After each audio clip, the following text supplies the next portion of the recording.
ভাবছেন আপনারা এত তাড়াহুড়া করে ব্যাগ ট্যাগ কাঁধে নিয়ে যাচ্ছি কোথায়? হ্যাঁ, চুপি চুপি বের হয়ে গিয়েছি আজকে খোলা মাঠে বাতাসের দোলা আর ধুলোমাখা পায়ের ছাপের সন্ধানে।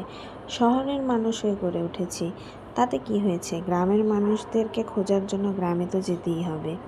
একটুখানি বাতাসে যে শান্তি খুঁজি, সেটা 1000 টাকার এসির ঠান্ডা বাতাসও আমাকে দিবে না।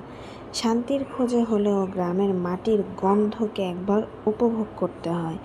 আর উপভোগ করতে হয় এই গ্রামের এরকম ছোট ছোট ব্রিজের মধ্যে দাঁড়িয়ে যে সুন্দর একটি কঠিন রকমের বাতাস এসে আপনার গায়ে লাগবে, সেটা মনোমুগ্ধকর গন্ধ।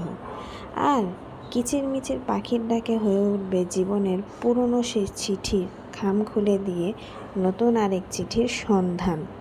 এগুলো বলতে বলতেই আমরা আমাদের গন্তব্য শেষ করে সন্ধ্যার সেই সূর্যাস্ত যে আস্তে আস্তে শেষের দিকে যাচ্ছে আর নতুন আরেকটি অধ্যায় শুরু করবে, সেই দিকেই আমরাও একতরফা হয়ে চলে যাচ্ছি।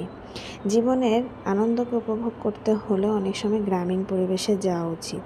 আর এইটা শুধু সম্ভব নিজের মনের উপর জোর খাটিয়ে ঘুরতে বের হয়ে যেতে হবে, যে কোনো সময় যে কোনো মুহূর্তে।